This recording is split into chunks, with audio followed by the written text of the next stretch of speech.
Welcome to week 6, and last week we talked about decision analytic modeling, and now we're going to talk about Markov modeling, which is a kind of decision model that is best suited for chronic disease applications. The aims of week 6 are to understand Markov modeling as applied to economic evaluation, to critically assess papers in the economic evaluation literature that utilize these methods, and we'll also build a simple Markov model in Microsoft Excel so that those of you who want to begin to practice how to build these kinds of models are able to know how to do it in this software. Once again, we'll divide the week into 3 parts. In part 1, we'll introduce Markov modeling. In part 2, we'll discuss how to analyze Markov models, and in part 3 we'll look at some examples of papers that have used Markov modeling methods. So first, an introduction. Markov models are used to model what we call stochastic processes. And stochastic processes are random processes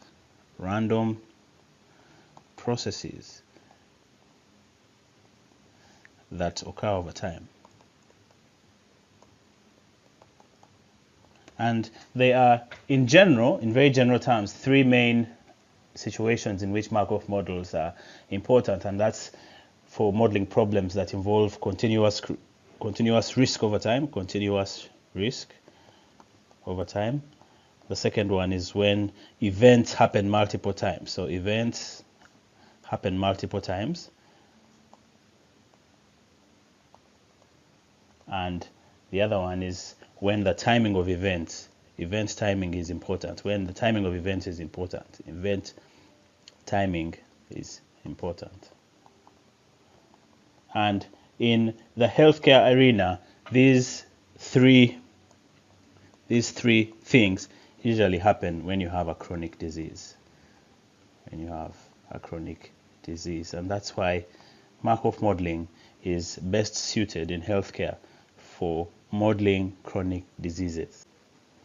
So why use Markov models? We said in the last slide that they are good for modeling problems that involve recurring risk, so events that recur over time. And an example is if a patient has cardiac problems, they can have a heart attack, and a person who has had a heart attack has a higher probability of a repeat event. The same applies for things like pulmonary emboli and strokes and cancer. A patient who has survived cancer has a higher probability of getting a recurrent event. And if you use simple decision trees to capture this kind of phenomenon, then these decision tree models can get bushy really quickly. And we'll see an example of what this means. But in brief, if you have your decision node here, and you keep building trees, they get bushy quickly because you have to keep adding repeat events. So they would get really bushy very quickly and unwieldy. So this is already a revision slide. We already said that Markov models represent stochastic processes, which are random processes that evolve over time. And we said they are suited for modeling chronic diseases. And examples of chronic diseases are HIV, you can add diabetes, and you can add many kinds of cancers. And they are also useful when the condition involves ongoing risk over time. For example, if you are on warfarin, you have an ongoing risk of bleeding, and the timing of bleeding events is uncertain, and the timing matters. So these events also can happen more than once, and Markov models are suited for handling this kind of problem. And the disease is divided into what are known as health states. So the disease process is divided into discrete health states. And we'll see examples of health states for problems as we go along with discussing Markov modeling this week. So once you have the discrete health states defined for a particular disease problem, So let's say we have our health states, and the classical health states are well, ill, and dead. So this is the classic three-state Markov model. So those are the health states we talked about on the previous slide. So you define what are known as transition probabilities between those states, and they happen over a fixed time period, and that fixed time period is called a Markov cycle. And the time during which probabilities can take place is called the Markov cycle time. It's called the cycle time. And the time horizon of a disease process may be the lifetime horizon. We talked about horizon when we talked about cost. And if you're using a Markov model, you divide the time horizon into equal Markov cycles. And the time of those Markov cycles is what we call the cycle time. And then you can assign costs and outcomes to states. So maybe you can assign a cost to the ill state. If someone had a cancer, maybe $10,000 every time they go into the ill state. And you can also assign outcomes like utility. Maybe utility in the ill state is 0.45. So you can assign costs and outcomes to the states, and you can use that to run the model over a large number of cycles over the time horizon, and then get an average cost and an average outcome. And the length of the cycle time is chosen to represent a clinically meaningful time interval. So, for example, if you have a disease and the logical timing of transitioning in and out of states is 1 month, then you would define a cycle time of 1 month. So the cycle time needs to represent a clinically meaningful time period. So let's expand on the Markov states. And Markov states need to represent clinically and economically important disease states. And the states need to be mutually exclusive. So if we redraw our three-state Markov model, and we have sick people here, and we have well people here, and we have the dead state here, then people cannot be in more than one state at a time. So you are either in one state or another. You can't be in two states at the same time. So the states have to be mutually exclusive. And there is what we call an absorbing state. An absorbing state. And an absorbing state is a state in which individuals cannot leave. Once they transition into that state, then they stay in that state. The most common absorbing state is a state of death, and essentially none of us in real life lives this state. Of course, the one exception is in the Bible. This particular individual, Jesus, left this state, but for us mere mortals, one person left the dead state. But for we mere mortals, death is a true absorbing state. So we're going to use an example in this video of a three-state Markov model, and as you can see, this is what I've been giving as an example in previous slides. But now we're going to add a quote-unquote real disease, and this disease is nodding disease. Many of you will have heard of this disease, at least those of you who work in sub-Saharan Africa. It's a recent and little-known disease which emerged in Sudan in the 60s, but became a problem in Tanzania and Uganda in recent years, and it's characterized by first of all, it's for children between 5 and 15 years, and it's characterized by not just stunting growth, but it has this characteristic nodding seizure, and it really is still an enigma. It's not very well understood, but let's use it as an example. So you have three states. You have the well state right here, you have nodding disease, and then you have the dead state, and these arrows are called transition arrows, and they indicate the acceptable transitions. These are transitions. The arrows indicate accepted transitions. So for example, people who are in this well state can transition to dead, and the reason they transition to dead is because all of us face a probability of mortality, an ongoing probability of mortality. Maybe you can get hit by a bus, or you can be in a plane crash, and in general people die. So you have that what people refer to as background mortality. Background mortality. And people who have nodding disease can die, and this is disease-specific mortality. Disease-specific mortality. And then usually from well to disease, this is represented by the risk of disease, and usually in epi papers it will be the incidence of disease. And then in many disease applications, people who are ill, or people who have nodding disease in this case, can get well, maybe with treatment. So maybe if you have treatment, you can go from a sick state or an ill state and back to the well state. Now these three arrows, which I'm calling X, these three arrows, indicate that people can stay in the same state for a given cycle. So remember that these transitions are happening within a given cycle time. So in one cycle, or for one period of the cycle time, individuals can stay in the same state, and that's indicated by these arrows, which come from a state and back to itself, these three X arrows. So this is a summary of what a Markov model might look like. Let's expand on transition probabilities, and these are assumed to take place for each model cycle. So every cycle, there are possibilities of movement between states. So let's redraw our three-state Markov model. So you have our three states. You have well, you have nodding disease, and then you have dead.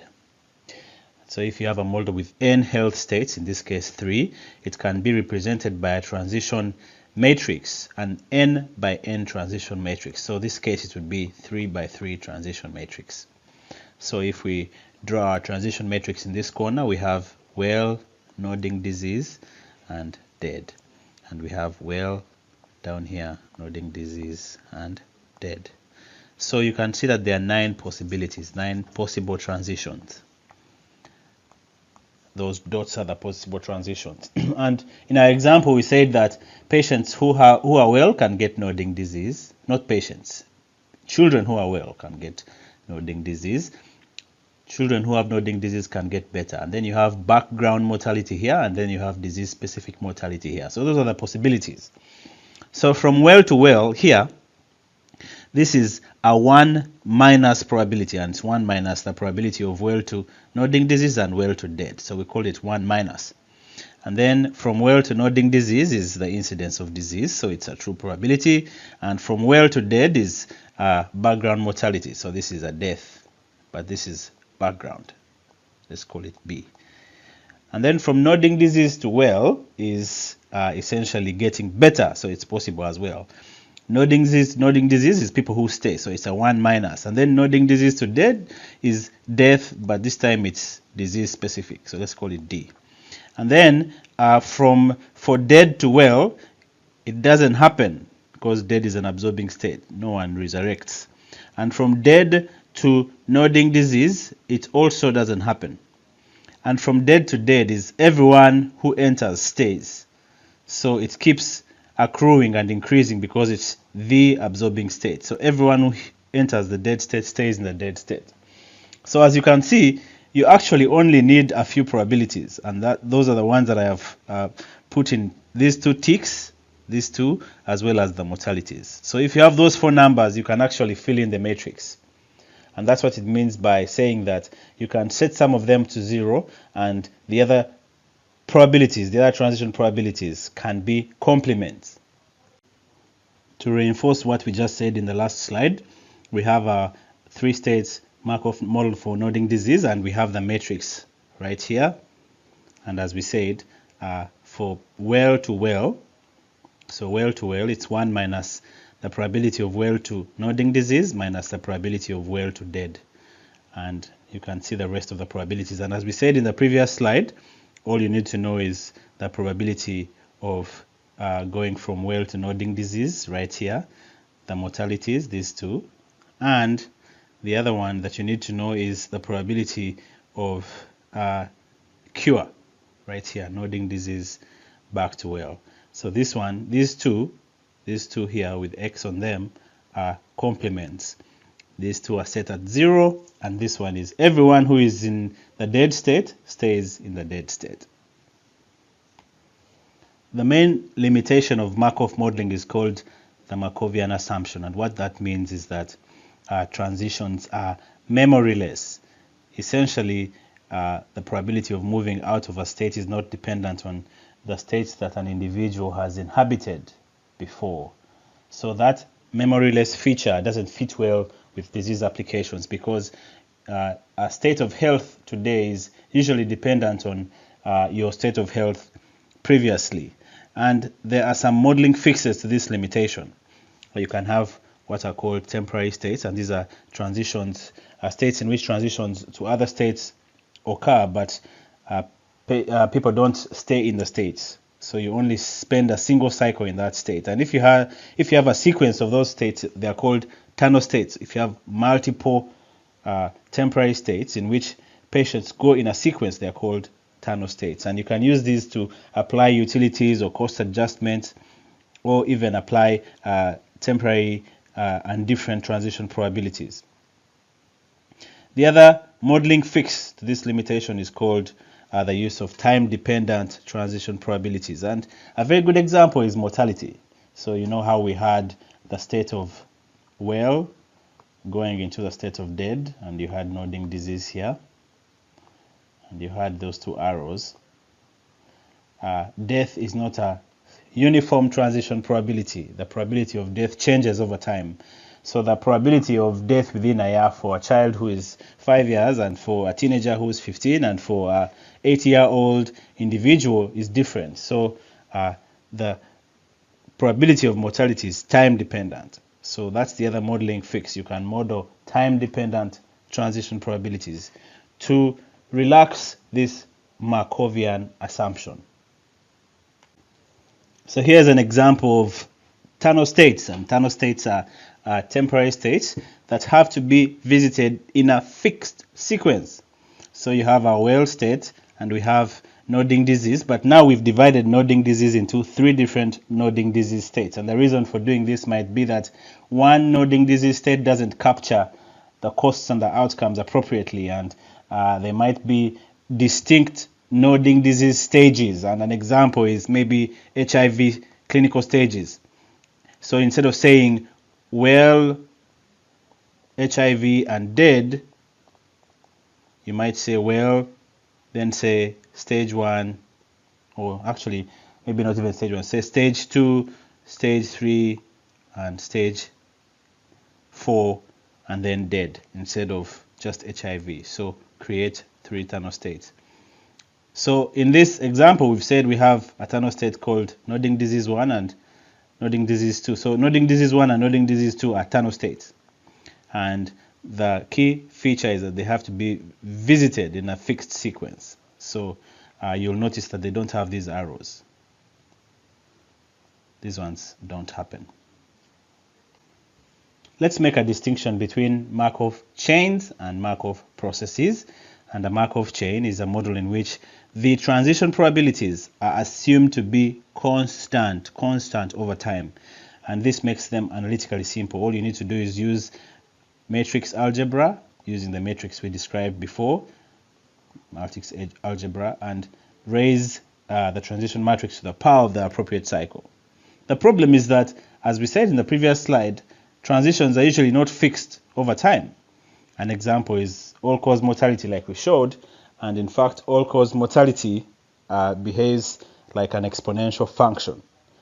So the second one is a Markov process, and a Markov process, the transition probabilities vary over time. It allows transition probabilities to vary over time. And this one, you can't use matrix algebra to model. You cannot. And they are more suited for chronic disease, not least because you have to model background mortality. Let's now speak about rates and probabilities. The two are usually used interchangeably in the literature, but they are technically different. And in a Markov model, you want a transition probability. A rate is an instantaneous likelihood of transition at any one point in time, but a probability is a proportion of a population at risk that makes the transition over a specific time period. or if it's an individual, then it is the likelihood that they'll make a transition over a specific time period. And so sometimes you get probability estimates that are given for different time periods than your cycle time, and you can use this formula to convert them into the appropriate time period. And in other applications, you might have rates. Maybe you have an incidence rate from the literature, maybe for transitioning from well to nodding disease, the incidence of nodding disease. But you can't model the incidence rate. This is not correct to model the incidence rate because it's not a transition probability, and you can convert the rate into a probability using this formula. So the formulae given on this slide are important for building models because sometimes you need to adjust the time period to make it relevant to your cycle time from an epidemiology study, and sometimes you need to convert rates into transition probabilities. The reason that we create health states when using Markov modeling is to be able to attach weights to the states of the model. So each state might have a cost and a value for, say, utility. And as you run the model over multiple times, you get the experience of patients over time, and you can calculate the life expectancy and the expected outcomes like the mean lifetime cost or the mean lifetime life expectancy adjusted for utility, which gives you a quality estimate. Sometimes it's necessary to attach a cost to a transition, and a good example of that is the costs of end-of-life care. So if you have, well, and you have cancer maybe as a state, and you have dead, and you have the mortality states, especially for people who are older, is usually accompanied by specific and high costs towards the end of life. They are specific and they are high. So in some analysis, people attach a specific cost to the transition to death. And I've seen many papers where they include an end of life care cost. So that's an example of attaching a cost to a transition. But in most models, the costs and the utilities are attached to the states. In week 3, we talked about discounting, which is the idea of time preference for money. Time preference for money. And if you're doing it in a decision tree and you have a long time horizon, maybe 20 years, you would need to discount at the midpoint. You have 0 to 20, and you discount at a single time point at 10 years. But for Markov models, the cycle time fits into the discounting formula. You can put the cycle time into the discounting formula, and it handles discounting essentially on an ongoing basis. So you discount at the time when costs and outcomes happen. And this is a big advantage. The idea that you can put the cycle time in the discounting formula as shown right here. So this makes Markov models better able to handle discounting. Another important concept is the half cycle correction, and Markov models assume that transitions happen between cycles and that patient membership of each of the health states of the model is constant for the duration of a given cycle. However, we know that patient transitions happen continuously and not at discrete time points. And the half cycle correction enables the assumption that patients move mid-cycle and not just at the beginning or at the end of a given cycle. And it's especially important for measuring outcomes because without it, you consistently over or underestimate these outcomes. Things like life expectancy. And it's also very important with a long time horizon. However, it is not important if you have a comparative analysis because it cancels out basically. But if the magnitude of the estimate of outcomes is important for a given application, then it's important to effect the half cycle correction. And software programs like Triage have a built-in half cycle correction formula, but with Excel you would have to program it. So this is the end of this part 1 of week 6. And in part 2, we're going to look at how to effect the analysis of Markov models. Thank you very much, and see you in the next part.